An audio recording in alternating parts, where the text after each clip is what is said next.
Mr. Martinez, welcome to Rudaw. Thank you very much.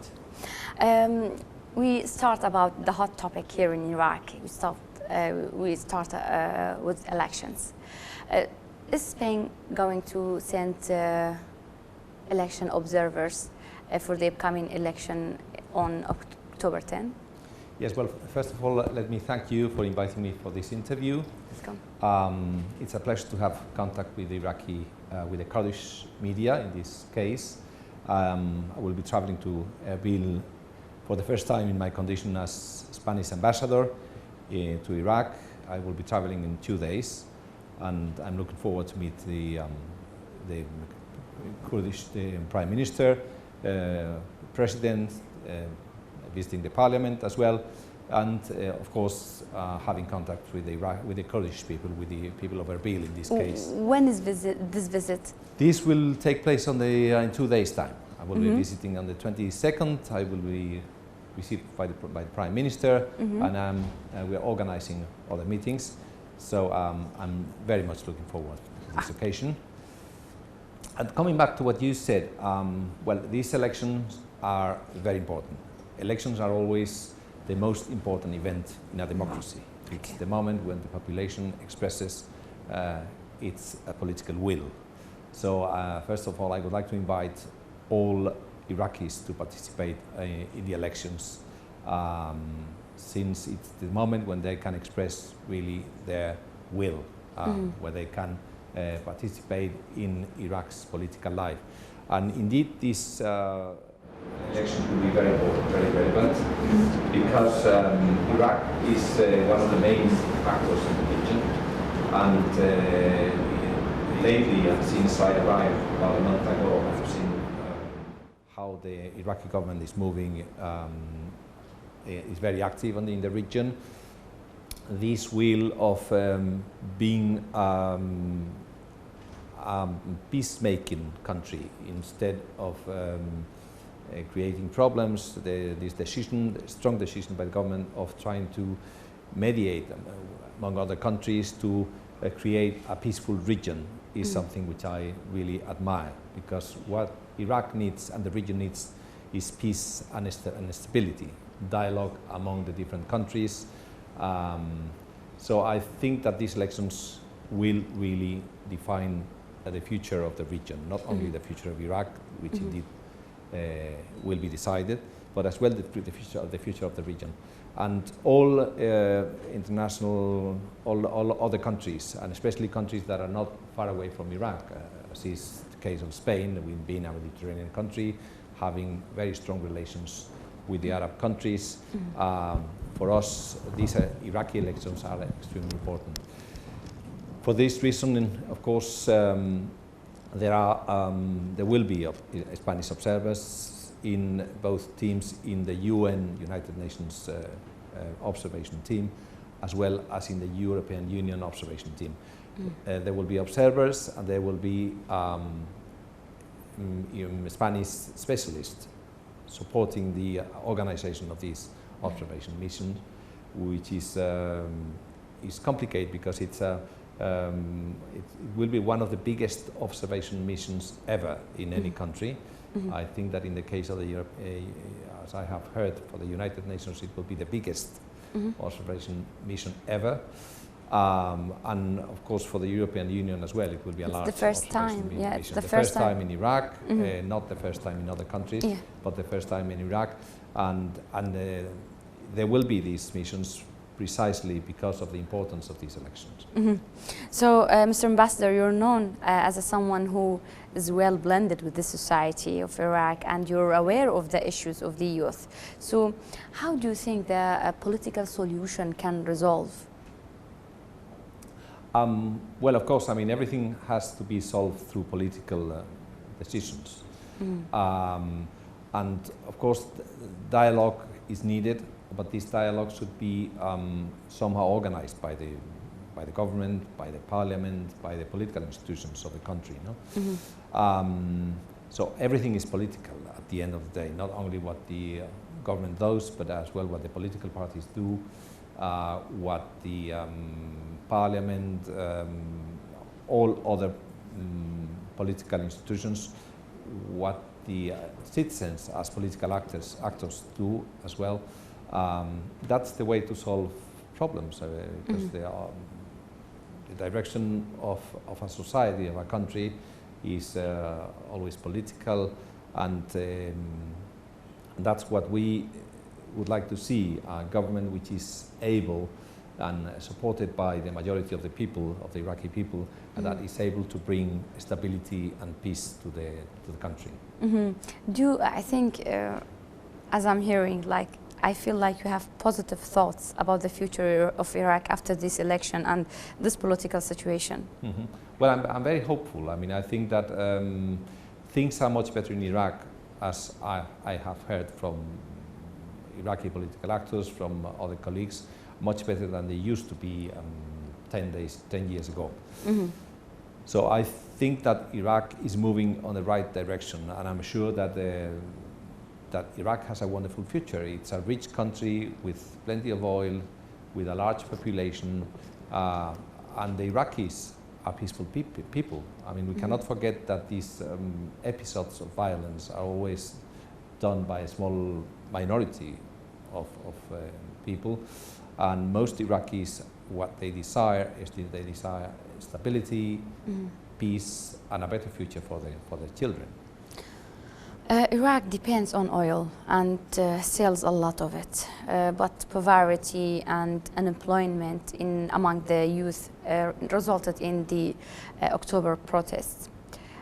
Yourself mentioned a few times that Iraq only imports even yogurt and milk from Iran and Turkey. So how can the Spanish company assist or help Iraq to increase or improve the local manufacturing? Well, as you say, I mean, oil is an advantage, but might be a problem as well, because a country cannot only live in one raw material. Yes. That's not a good solution for the future. So you have oil. Oil brings a lot of money to Iraq, but Iraq has to diversify its economy. That is well known by the Iraqi authorities, and of course well known by all foreign actors as well. No? So what you have to do is probably use this oil to diversify your economy. You have not, you don't have to buy everything abroad. You have to produce your own goods, and for that, foreign companies and Spanish companies in particular can help to build factories, to build the proper infrastructure which is needed to create industry and to transport these goods, to make new companies and that can produce products in Iraq. And Iraq has to become as well an exporter country of industrial goods like any other country. But what I have seen is that all experts and all politicians are convinced that the economy has to be transformed, and has to be renewed in many ways, and that of course Iraq has to diversify its economy. That's something that the new government will have to take very seriously from the very beginning and work hardly in that, with the support of foreign companies that might invest in the country to industrialize the country. So do you have any areas or sectors that your eyes are on it after the elections, maybe after the forming of the new government, for the Spanish companies like to help to invest here in Iraq? Yes. Well, I have to say, in the 80s, the 1980s, there were many Spanish companies working in Iraq. And working very effectively and very productively. Nowadays, when I have arrived to Iraq, I have seen that there are not sufficient Spanish companies working here, although the interest of the Spanish companies is increasing greatly and has been. I have seen that many Spanish companies calling at my door, saying how can we introduce ourselves in the Iraqi market. So there is a lot to do. Spain is a very technologically an advanced country, we have very good technology, and we can offer good prices at the same time. We are very strong on some particular fields. For instance, I can just to mention one, railway building. As I don't know whether you know that Spain has the second largest set of railways in the world after China. So we have a great experience. We have, I don't know whether you have visited my country, but if you go there, you will immediately see how many trains, fast speed trains, we have. We have built, for instance, the fast speed train between Mecca and Medina in Saudi Arabia, but we are as well building the metro in Riyadh. So we have our train and railway companies are working abroad, and why not in Iraq? But we are as well very strong in agriculture. Okay. In a dry country, we have as well this problem of lack of sufficient water, but we have a very strong agriculture. I mean, because we produce agricultural products with a little amount of water, which is what you need as well. So why not cooperating with the Spanish companies in this field? We are very strong as well in water treatment for the same reason. Since we need some more water than we have, we treat our own water resources. We are strong in infrastructure building, in housing, in building houses, and for instance, we have a huge system of highways as well. Perfect. We have a great experience on that. So there are very many fields on which we can cooperate, and on which we are already cooperating, because there are many companies, Spanish companies, that are already working. Mr. Ambassador, Spain has had 600 troops with the coalition against ISIS.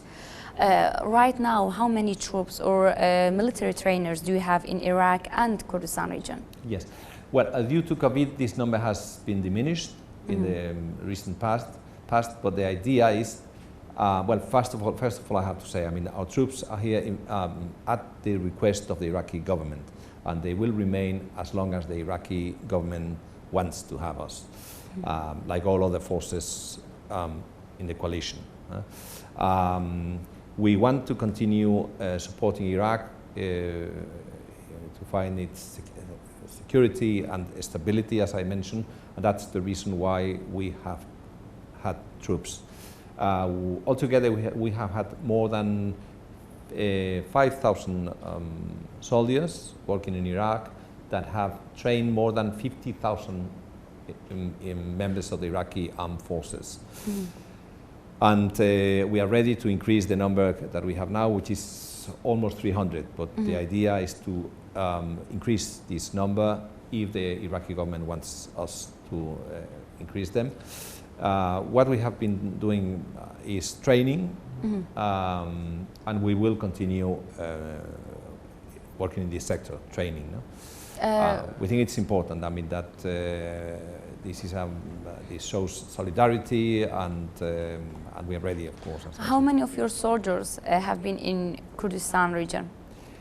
In the Kurdistan, I know that we have some in Erbil, that we have some in the outside Erbil. I can't remember the name of the area where they are.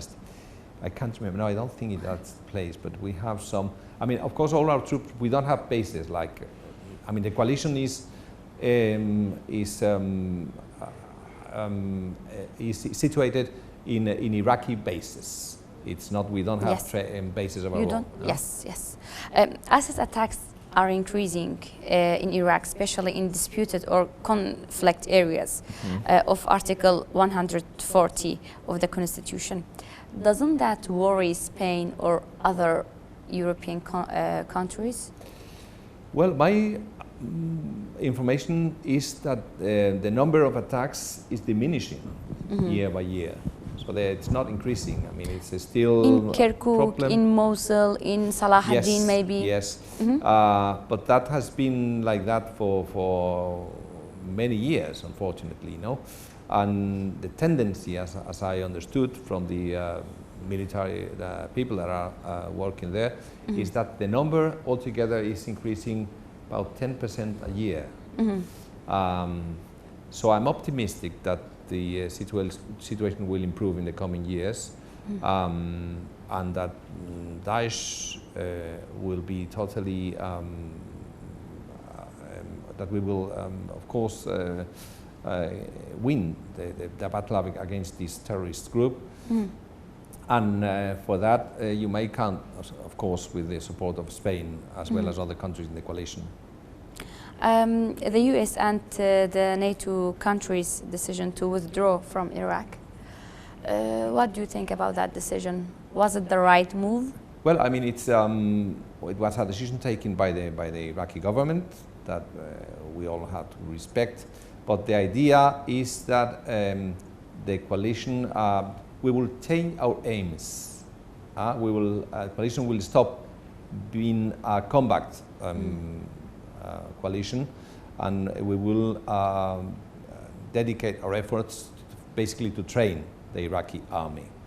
So it's true that after the 31st of December, the coalition will not be what it used to be, but some of our troops will remain in Iraq at the request of the government to continue training the Iraqi army. So Taliban, after 20 years, came back to Kabul. Are you concerned about the ISIS resurgence in Syria and Iraq? Especially, ISIS's goal is to target Western countries, and especially when they say Rome in Italy. Well, I'm not concerned. I mean, the reality, as I said, is that the number of attacks has diminished in the last few years. That Daesh is under control, and I don't think that the case of Afghanistan will have a direct effect on it. Doesn't have to. So I'm optimistic in this sense. In the difference between Iraq and Afghanistan is what? The difference between Iraq and Afghanistan? Well, there are many, of course, but geopolitically, Iraq is an extremely important country for the region. Without peace and stability in this region, in Iraq, excuse me, there will be no peace and no stability in the whole region. You will always have problems. So that's one of the differences. No. Then I think that I don't know. I'm not an expert in Afghanistan, but I think that, and that's what I have seen in this first month in Iraq, that the Iraqi people are ready for peace, and it's a developed, a sophisticated society, which I think is very different from the Afghanistan society. So I think that comparing both cases is a mistake, leads nowhere. Mr. Ambassador, you don't have a consulate in Kurdistan region, but you've been working on it before, but it's not open yet. So why haven't you been able to do so far? Well, we do have a consulate. It's an honorary consul. Honorary consulate, yes. But we don't have a career consulate, yes, as you say. We are looking forward to have this, to open a career consulate. It's only the problem is only financial.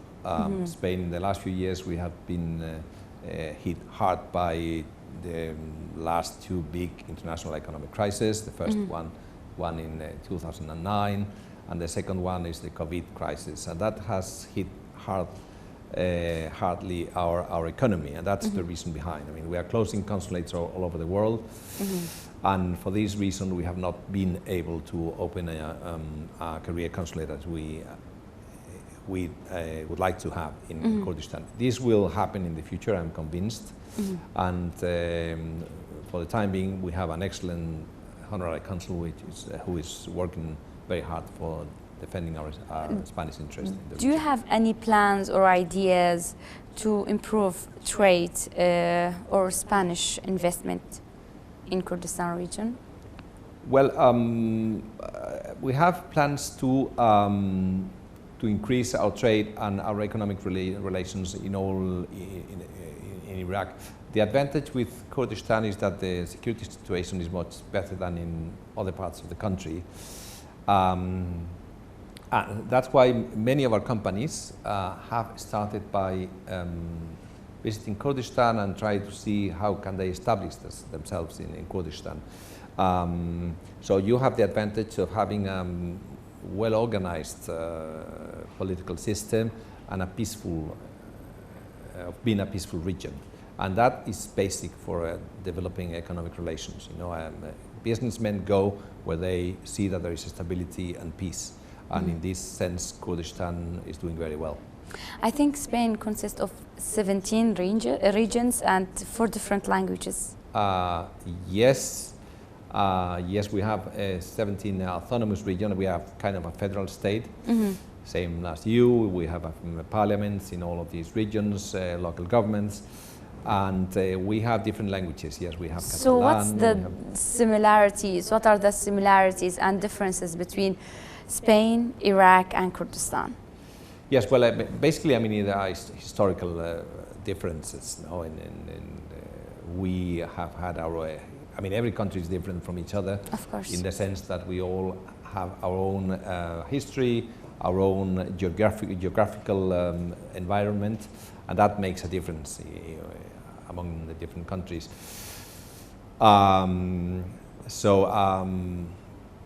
Probably, I mean, the fact of being a European country has made our transition from dictatorship to democracy easier than in the case of Iraq. But then we have many things in common with, as you know, we had the Arabs' 8th centuries in our country, and that has left in Spain a wonderful legacy. I always say that some of the most beautiful Arab buildings are in Spain. If you go and see the Alhambra in Granada, if you go and see the old mosque in Cordoba, or if you visit Sevilla or the whole city of Cordoba or Granada, you have a wonderful legacy of beautiful, really beautiful Arab architecture. And this has, as I said, I mean, left a big, great legacy even in our language. Spain has many Arab words. In the way we see life, I mean, we are open people, we are very familiar, we like meeting friends. So in many senses, we are quite close to Iraqis or to Arab people. You have been working on learning Arabic too? No. How? No? You know that I served in Iraq years ago. I tried to learn the language, but I couldn't for you couldn't? Some Any words? No, of course, yes, but I mean, it's in order to communicate, I mean, you need to manage to speak in the language. It's a beautiful language, but unfortunately I cannot. But that's, yes, I will try, I mean, in this occasion to try and find a place where I can go and learn Arabic or bring to a teacher to my house. Don't you like also to learn Kurdish? You have many dialects, of course. Yes, well, that's even more complicated, because you can use Arabic in many countries. Yes. Kurdish is is the language of an important region, of course, and you can speak Kurdish as well at least in 4 countries. Yes. So it's a very important language, but let me start with Arabic, and I will consider Kurdish later on. Okay. You have, by the way, you have many football fans. Of course, yes. You know it. I know it Kurdistan, very well. Real Madrid, yes. and yes. Barcelona. Yes. And now we have Spanish drama also. Yes. La Casa de Papel. Yes, of course. We have in Kurdistan. You have big fans. Yes. In Kurdistan. Yes. So, my last question would be about what would Madrid do to satisfy the people of Catalonia? Is it possible to do the same thing between Baghdad and Kurdistan? Well, the cases are different in many ways, so it's always difficult to compare the situations, no? The Spanish government, I mean, of course, as you have in the case of Kurdistan, Catalonia has its own government, its own parliament, so we have a federal system, as I said, and the government has started very recently talks with the central government of Madrid, with the Catalonian government, to try and discuss about the future relationships between Catalonia and the rest of Spain. No? I think these problems have to be solved through with political dialogue, but always respecting the constitution. Mm-hmm. So we have no problem in discussing every possibility, as that is part of democracy, but you have to respect the law. Mm-hmm. So the problems that that the Catalonian, some Catalonian groups had in the past, and some Catalan people in the Catalan government had in the past, is not because they want independence, it's not because for any political reason, is because what they had done was against the law, against mm-hmm. Spanish law. So they were taken to the courts, and the courts sentenced some of them to prison. Now they have been freed by the Spanish government on a recent decision, and we have started that the Spanish government has started negotiation at the level of the prime ministers. The Prime Minister of Spain met last week the Prime Minister of Catalonia, and they were discussing and trying to find to solve the problems by dialogue. The same thing for here. You recommend? Well, I mean, you have already a federal system, a very yes. active federal system. I cannot interfere in Iraqi politics. I'm an ambassador.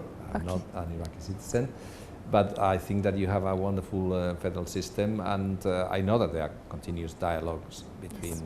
The central government and the Iraqi and the Kurdish government. So, and even, I mean, you're the president of the Republic of Iraq is a Kurd. The foreign minister is a Kurd.